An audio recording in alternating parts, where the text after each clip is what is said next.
Perfecto, vamos a iniciar hoy, ahora sí que sí, con esta nueva clase, ¿vale? En este caso vamos a estar hablando de formaciones chartistas, ¿vale? Ahora veremos qué es eso de chartismo y vamos a estar viendo cuáles son estas formaciones y por qué es tan importante y por qué es tan interesante. Vamos a empezar viendo los canales, ¿vale?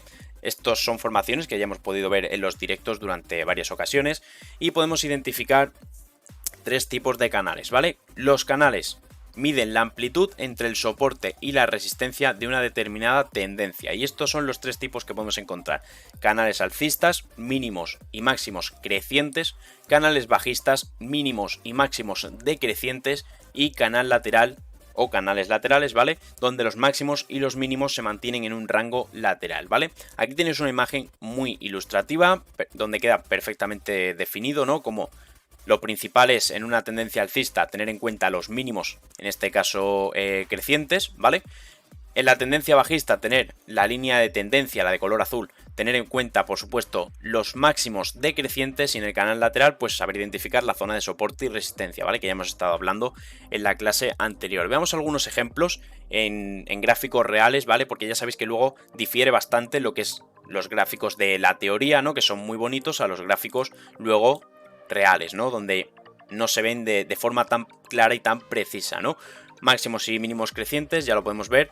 Vemos que el precio se mantiene en ese rango, pero es cierto que podemos identificar algunas dilataciones tanto por la zona alta como por la zona baja, ¿vale? Esto quiere decir que el canal no es perfecto, pero sí que podemos identificarlo de forma bastante clara.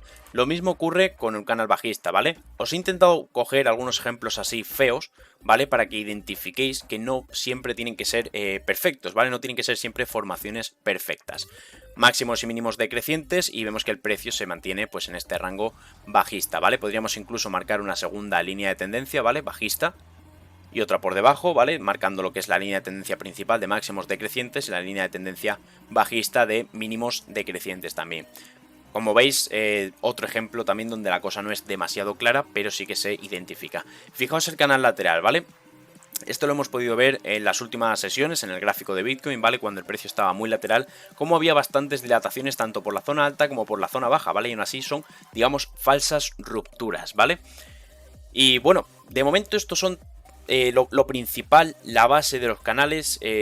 Ya hemos estado viendo en los directos y demás algunas formaciones similares. En Bitcoin, por ejemplo, sí que podíamos ver varios canales bajistas, algunos rangos laterales. Y ahora vamos a ver realmente la chicha, ¿vale? ¿Dónde está lo interesante y lo importante? Que es el chartismo y las figuras que, al igual que los canales, se pueden identificar en el precio. Pero vamos a llevarlo más aún, ¿vale? Vamos a llevarlo un poquito más allá. El chartismo, ¿vale? Para que lo sepáis, es la parte del análisis técnico que busca patrones y o figuras en la evolución del precio, ¿vale? Para que estas, pues bueno, nos van a indicar con cierta probabilidad el comportamiento del futuro de la cotización, ¿vale? Es eso. Nos van a indicar con cierta probabilidad. Pueden fallar, sí, pueden acertar también. Es lo mismo de siempre, estadísticas y probabilidad. Esta es la definición más exacta acerca del chartismo, ¿vale? Y cualquier tipo de patrón que podamos encontrar. Vamos a ver una gran cantidad de figuras distintas, pero hay algunas que son las más conocidas y las que más se han popularizado, ¿vale? También a lo largo del directo vamos a estar viendo algunas, o ya hemos estado viendo algunas, que quizás no son tan conocidas, pero también son muy importantes y muy relevantes. Centraos ahora mismo en lo que veis en pantalla. Lo más importante que podemos ver son los puntos de entrada, ¿vale? Si os dais cuenta, pone una señal donde pone entry. Creo que esto es lo más importante que quiero destacar, porque al final la finalidad no es solamente identificar los patrones y pintarlo, ¿vale? Dibujarlos en el gráfico, no. Lo que nos interesa es dónde vamos a entrar, por qué vamos a entrar en ese punto, ¿vale? No simplemente nos va a servir con identificarlo, después hay que, operarlos. Es importante destacar, como siempre, que los patrones en gráficos reales no son tan bonitos, ¿vale? Sino que pueden presentarse con algunas formaciones un tanto más extrañas, ¿vale? Que pueden dificultar, pues bueno, el análisis y, bueno, al menos al inicio sí que os puede costar un poco más, ¿vale? Cuando no estéis acostumbrados, puede costaros un poquito más identificarlos. Cuando llevéis práctica y hayáis visto varios patrones, varias veces el mismo patrón repetido, ya los vais a identificar de forma muy visual sin tener ni siquiera que pintarlo. Ahora lo que voy a hacer es, he hecho una pequeña división, ¿vale? Donde he agrupado los patrones según si son patrones de cambio de tendencia, patrones de continuación de tendencia o patrones bilaterales, ¿vale? Que ya lo conocíamos y ya lo hemos venido comentando aquí en el directo también. Y por supuesto nos vamos a centrar un poquito más sobre cómo operarlos. Fijaos, como bien os he dicho, no solamente es necesario conocer el patrón y saber pintarlo o identificarlo, lo más importante es saber operarlo, y aquí no se ha marcado únicamente el precio de entrada o el punto de entrada, sino que también se marca el nivel de stop loss y el objetivo que podemos buscar. Fijaos, tenemos en primer lugar patrones de reversión, ¿vale? Patrones de cambio de tendencia. Tenemos dobles techos, ¿vale? O doble alto, dobles bajos o dobles suelos, hombro, cabeza, hombro invertido, cuña alcista y cuña bajista. En cuanto a los dobles techos y dobles suelos, podemos encontrar también triples techos y triples suelos, ¿vale? La formación sería igual, simplemente que, pues bueno, tendríamos, digamos, una cabecita más, ¿vale? Tened en cuenta esto, tenemos puntos de entradas, puntos de stop loss y puntos de objetivo. El punto de stop loss debería ir colocado encima del máximo anterior o por debajo del mínimo anterior, pero ¿por qué está colocado aquí? Pues esto es una pequeña optimización, ¿vale?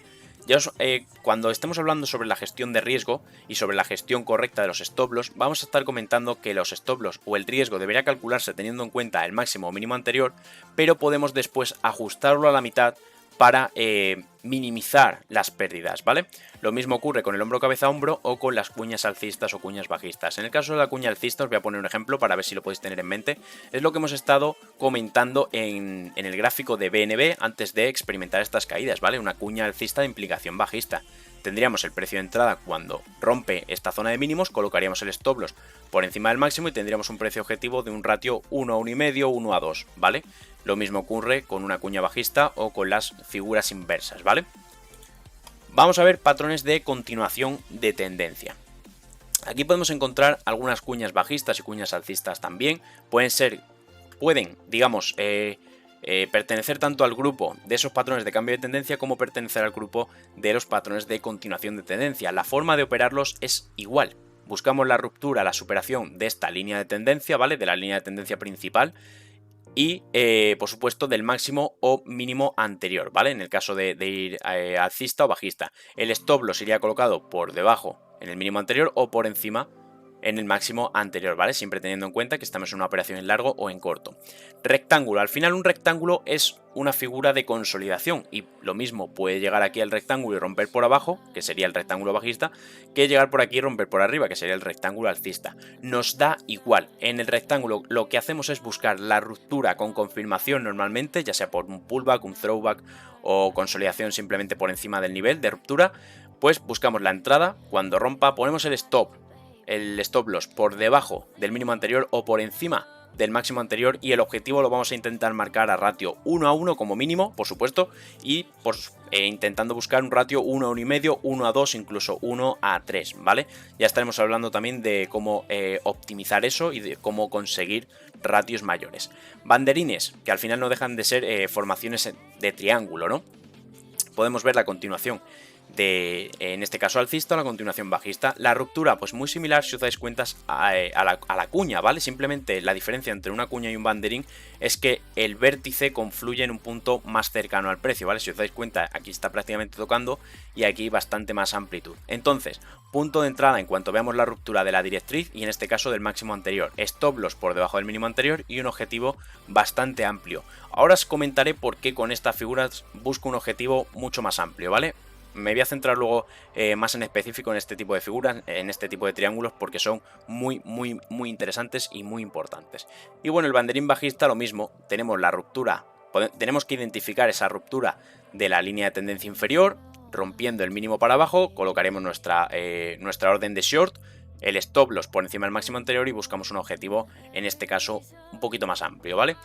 Vamos a pasar a ver los patrones laterales, ¿vale? En este caso, podemos identificar un triángulo ascendente, un triángulo descendente y un triángulo simétrico, ¿vale? Bueno, en este caso, como bien dice, son patrones bilaterales, ¿vale?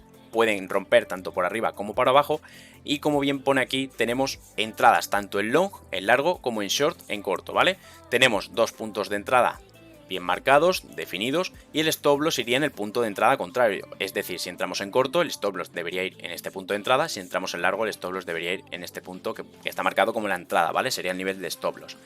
Triángulo descendente es la formación inversa de esto, puede romper tanto por arriba como por abajo, así que planteamos la operación, entrada y stop loss en el máximo o mínimo anterior. Y fijaos en el triángulo simétrico, ¿no os resulta un tanto familiar?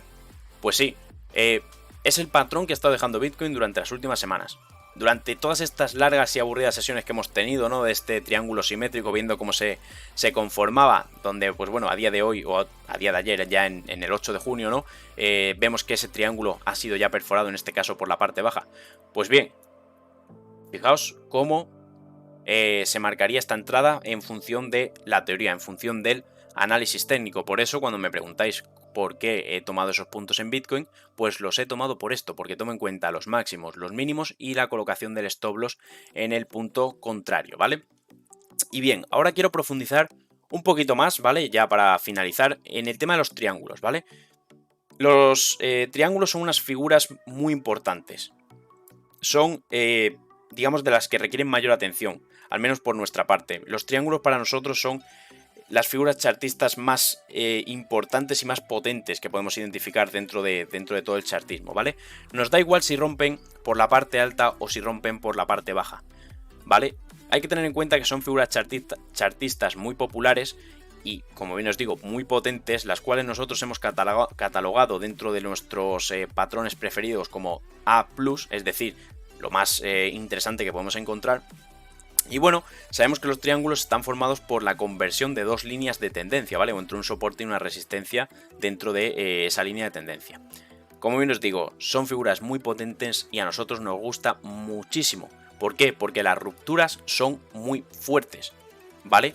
Cuanto más nos acercamos al vértice, más fuertes suelen ser las rupturas. Y estos nos dejan un porcentaje de acierto muy grande y además una colocación de stop loss muy ajustada, ¿vale? Queriendo incluso, si vemos una ruptura con un pullback, pudiendo entrar y colocar el stop loss a apenas unos pips por encima en el caso de que sea un corto, o si es al revés, ¿vale? Colocar el stop loss apenas a unos pips por debajo, lo cual nos deja un ratio brutal y unas operaciones, en este caso ya sea bien en largo o en corto, con un beneficio excepcional, desde luego. La ruptura puede ocurrir tanto alcista como bajista, ¿vale? Podemos encontrar los triángulos que sean un poquito más, pues eso, simétricos o rectángulos, cuyo directriz, digamos, que une los máximos podría ser un nivel de resistencia, y en el caso contrario, en el caso del short, pues lo mismo, ¿vale? Encontramos un nivel de soporte en el caso del triángulo simétrico, y en el caso del triángulo asimétrico, perdón, encontraríamos pues dos directrices que al final confluyen en un mismo punto. Pueden romper, como bien hemos visto, de forma, o sea, ser una continuación de tendencia y romper a favor de la tendencia o darse la vuelta, ¿vale? Por lo tanto, marcamos ambos puntos, como bien comentábamos antes, y esperamos la ruptura por cualquiera de las dos zonas. Esa es la gracia de los triángulos, esa es la gracia de por qué son patrones tan potentes y que hay que prestarles especial atención, ¿vale? Son patrones que es eso, le damos muchísima importancia, además dedicamos muchísimos recursos cuando operamos este tipo de patrones, y podemos utilizar una gestión dinámica de stop loss, trailing stop y un montón de técnicas avanzadas que iré comentando por supuesto más adelante para conseguir rendimientos muy superiores cuando operamos este tipo de patrones. Así que nada, se ha extendido un poquito más, han sido más de 10 minutos esta clase, por supuesto, agradezco muchísimo vuestra atención, veo que habéis estado atendiendo, vamos, estupendamente, estoy encantadísimo con todos vosotros, así que nada, ya sabéis, luego nos podéis contactar también por Telegram, Discord, Instagram o Twitch en ScottFDX. Muchísimas gracias por la atención.